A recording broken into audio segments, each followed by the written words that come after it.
स्वागत है दोस्तों आपका स्टडी विद अरमान में। बहुत बहुत स्वागत है।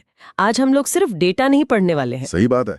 आज के इस डीप डाइव सेशन में हम लोग उस साइकोलॉजिकल खेल को डिकोड करने वाले हैं जिसने इस बार अच्छे अच्छे स्टूडेंट्स के पसीने छुड़ा दिए हैं। एग्जैक्टली क्योंकि जो ग्राउंड रियलिटी है ना एग्जाम हॉल की, वो इन नंबर से बहुत अलग होती है। तो आज हमारा मिशन है एसएससी जीडी 2026 एग्जाम के कंप्लीट एग्जाम एनालिसिस की हर एक परत को खोलना। हमारे पास जो exact analysis, subject wise review और कट ऑफ प्रेडिक्शन का पूरा डेटा है ना, वो बहुत ही चौंकाने वाले सच सामने ला रहा है। और इन सच को समझना उन सभी कैंडिडेट्स के लिए बहुत जरूरी है। बिल्कुल। और एज ए टीचर मैं ये कहूंगा कि जिनकी आगे आने वाली शिफ्ट्स है ना, उनके लिए ये विश्लेषण बहुत ही अहम होने वाला है, क्योंकि डेटा बता रहा है कि पेपर का मिजाज थोड़ा बदल रहा है। सही कहा। चलिए अब नेक्स्ट टॉपिक समझते हैं।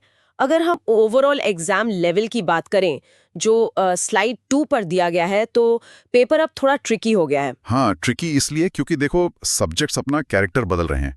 मैथ्स आसान है, English easy to moderate level पर है, हालांकि वहाँ एक्टिव पैसिव की एंट्री हो गई है। पर जो रीजनिंग हमेशा आसान होती थी, उसमें नए प्रश्नों ने थोड़ा चौंकाया है।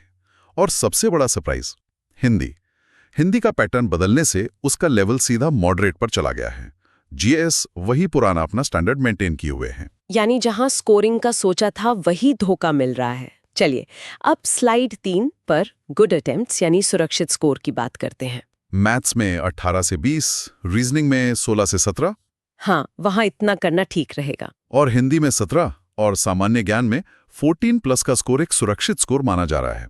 पर मुझे एक बात बताइए, जब अचानक से ये अप्रत्याशित बदलाव आते हैं एग्जाम में, तो कट ऑफ पर इसका क्या असर पड़ता है? अरे असर बहुत बड़ा पड़ता है। जब बच्चे अचानक नए पैटर्न में फंसते हैं तो कट ऑफ में गिरावट आना बिल्कुल तय है। इस पर हम आगे और डिटेल में आएंगे। हाँ, वो कट ऑफ वाला पार्ट सच में इंटरेस्टिंग है। और इसी बीच वीडियो को लाइक जरूर करो दोस्तों। अब अगले पेज पर आते हैं। स्लाइड 4 पर है रीजनिंग का एनालिसिस। तो रीजनिंग की हेडिंग को अगर हम डिकोड करें तो गुड स्कोर वही 16 से 17 है और लेवल इजी टू मॉडरेट चल रहा है। पर बच्चे फंस कहाँ रहे हैं? मिसिंग नंबर में। एग्जैक्टली। मिसिंग नंबर वाले क्वेश्चंस थोड़ा फंसा रहे हैं, जबकि फिगर सीरीज काफी आसान आ रही है। पर असली ट्विस्ट नए टॉपिक्स का है। कैलेंडर से 2 आसान प्रश्न आ रहे हैं और इनइक्वालिटी के 3 से 4 प्रश्न। Wait, inequality? सच्ची में? एसएससी जीडी लेवल में बैंक वाला इनइक्वालिटी? सुनने में डर लगता है ना, पर स्लाइड 5 पर हम यही समझा रहे हैं कि यहाँ टाइम मैनेजमेंट सबसे जरूरी है। ये इनइक्वालिटी कोई अलजेब्रा वाली नहीं है, ये बस कोडिंग डिकोडिंग का ही एक नया रूप है। ओह अच्छा, यानी बस सिंबल्स का खेल है। बिल्कुल। और देखो सालों बाद कैलेंडर की वापसी जरूर हुई है, लेकिन प्रश्न बिल्कुल आसान आ रहे हैं। तो कैंडिडेट्स को घबराने की बिल्कुल जरूरत नहीं है। टाइम लगाना है, पर पैनिक नहीं करना। सही बात है। अब चलिए नेक्स्ट पॉइंट देखते हैं। स्लाइड 6 पर मैथमेटिक्स एनालिसिस है और सच कहूं तो मुझे बड़ी खुशी हो रही है कि मैथ्स आसान आ रहा है। ये तो काफी स्कोरिंग हो गया। बच्चे 18 से 20 आराम से ला सकते हैं। हाँ, एग्जामिनर ने मैथ्स में एक्चुअली में राहत दी है। कोई नया टॉपिक नहीं है। यहाँ तक कि जो कमजोर छात्र हैं उनको भी फायदा हो रहा है। और मेंसुरेशन का क्या हाल है? वो तो बहुत कैलकुलेशन मांगता है। वही तो ट्रिक है। 3D और 2D मेंसुरेशन। सिर्फ एक प्रश्न पूछा जा रहा है, तो टाइम वहां बचा लिया गया है। पर ये बचाया हुआ टाइम खर्च कहाँ हो रहा है? इसके लिए स्लाइड 7 पर चलते हैं, हिंदी एनालिसिस। हाँ, और यहाँ मेरी एक वार्निंग है सभी स्टूडेंट्स के लिए। हिंदी का पैटर्न सच में बदल गया है। पहले जो फिल इन द ब्लैंक्स वाला गद्यांश आता था, उसकी जगह अब प्रॉपर प्रश्न उत्तर वाला पैसेज आ रहा है, जिसमें पूरा पढ़ना पड़ता है। Right, time consuming. बिल्कुल। और नई एंट्री हुई है पत्राचार और शब्दावली की, जिसमें हिंदी इंग्लिश अनुवाद पूछा जा रहा है। अनुवाद कांस्टेबल एग्जाम में? हाँ, बेसिकली ग्राउंड पर जो काम आना है। हालांकि तत्सम तद्भव आसान आ रहे हैं, पर वाक्य शुद्धि थोड़ी ट्रिकी हो गई है। तो इसका इम्पैक्ट क्या पड़ा है मार्क्स पर? स्लाइड 8 पर हम इसी हिंदी के नए पैटर्न की बात कर रहे हैं। इन 5 नए प्रश्नों ने, जो लॉजिक और अनुवाद आधारित हैं, इन्होंने बच्चों का स्कोर 20 से गिराकर सीधा 15 या 16 पर ला दिया है। सही पकड़ा आपने। ये एक बहुत बड़ा और अनएक्सपेक्टेड बदलाव है, जिसने पूरा गेम पलट दिया। सच में। और जिसे डीप डाइव पसंद आ रही है दोस्तों, चैनल को सब्सक्राइब कर लो। चलिए अब नेक्स्ट टॉपिक समझते हैं। स्लाइड 9 पर इंग्लिश एनालिसिस है। इंग्लिश सेक्शन उन बच्चों के लिए जो हिंदी नहीं चुनते। ये इजी टू मॉडरेट है। एरर और इम्प्रूवमेंट के साधारण प्रश्न हैं। बस एक बदलाव यहाँ भी है, क्लोज टेस्ट की जगह पैसेज आया है। और एक्टिव पैसिव का प्रश्न भी है ना इसमें? हाँ, एक्टिव पैसिव की नई एंट्री हुई है जिसका एक प्रश्न आ रहा है। इसके अलावा सिनोनिम 3, एंटोनिम 1 और एक इडियम्स का सवाल पूछा जा रहा है। ओवरऑल डूएबल है। अच्छा, और स्लाइड 10 पर जीएस यानी जनरल स्टडीज की बात करें तो लेवल वही इजी टू मॉडरेट है। 14 प्लस एक गुड स्कोर है।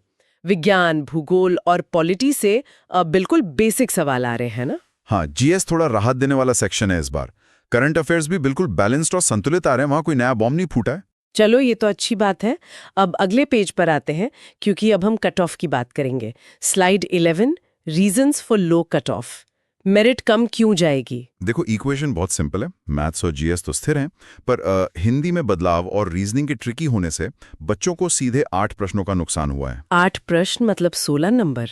ये तो बहुत बड़ा फर्क है। अरे वही तो। और एक और बड़ा फैक्टर है, यूपी पुलिस की परीक्षा की वजह से छात्र बट गए हैं। जो क्रीम क्राउड था, उनका फोकस डाइवर्ट हो गया। राइट। तो स्लाइड 12 में हम कट ऑफ ट्रेंड्स देख सकते हैं।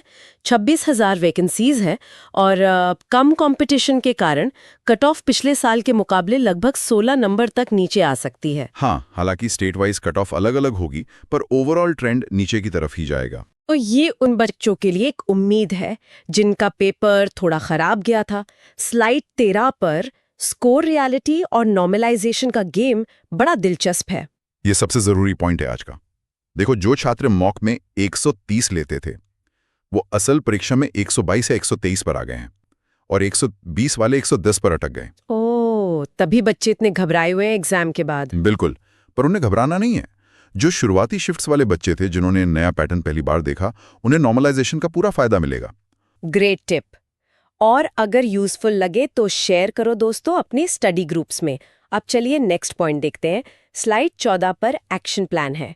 इन अपकमिंग शिफ्ट्स वाले बच्चों के लिए आपकी क्या आखिरी स्ट्रैटेजी रहेगी? 4 पॉइंट का एक्शन प्लान है। पहला, स्मार्ट स्किप। कुछ नया या ट्रिकी लगे तो ईगो पर मत लो, स्किप करो और आगे बढ़ो। हाँ। दूसरा, सटीकता। तुक्के बिल्कुल मत लगाओ। हाँ, नेगेटिव मार्किंग बहुत हर्ट करती है। एग्जैक्टली। तीसरा पॉइंट है कि नए प्रश्न हमेशा अंत में करो, शुरू में उसमें टाइम मत वेस्ट करो। और चौथा, सबसे अहम रूल, घबराएं नहीं। परफेक्ट। तो स्लाइड 15 पर हम फाइनल टेकअवे सम अप कर लेते हैं। मैथ्स पर पकड़ बनाएं, पूरे अंक लाने का प्रयास करें, हिंदी में धैर्य रखें, खासकर पत्राचार और शब्दावली वाले क्वेश्चंस में। और सबसे बड़ी बात, कॉन्फिडेंस रखें कि कट ऑफ कम जाएगी। कठिन शिफ्ट वालों को तो नॉर्मलाइजेशन जरूर बचा लेगा। सही बात है। तो आज हमने हर एक एस्पेक्ट को थॉरली कवर कर लिया। हाँ, और इस चर्चा को खत्म करते हुए मैं एक विचार छोड़ना चाहता हूं बच्चों के लिए। एक कॉम्पिटिटिव एग्जाम हॉल में दोस्तों, सिर्फ वो नहीं जीतता जिसने सबसे ज्यादा पढ़ाई की है। अच्छा, तो कौन जीतता है? वो जीतता है जो अनप्रत्याशित बदलावों, जैसे हिंदी का अचानक आया नया पैटर्न, उन्हें देखकर अपना आपा नहीं खोता। असली परीक्षा सिर्फ ज्ञान की नहीं है, ये अडेप्टेबिलिटी की है। जो हालात के हिसाब से ढल गया, सिलेक्शन उसी का होता है। Wow, adaptability is the key. दोस्तों, उम्मीद है आज का सेशन आपको पसंद आया होगा। अगर वीडियो हेल्पफुल लगी हो तो लाइक, शेयर और सब्सक्राइब जरूर करें। मिलते हैं नेक्स्ट वीडियो में स्टडी विद अरमान पर। कमेंट करके बताओ आपको वीडियो कैसी लगी।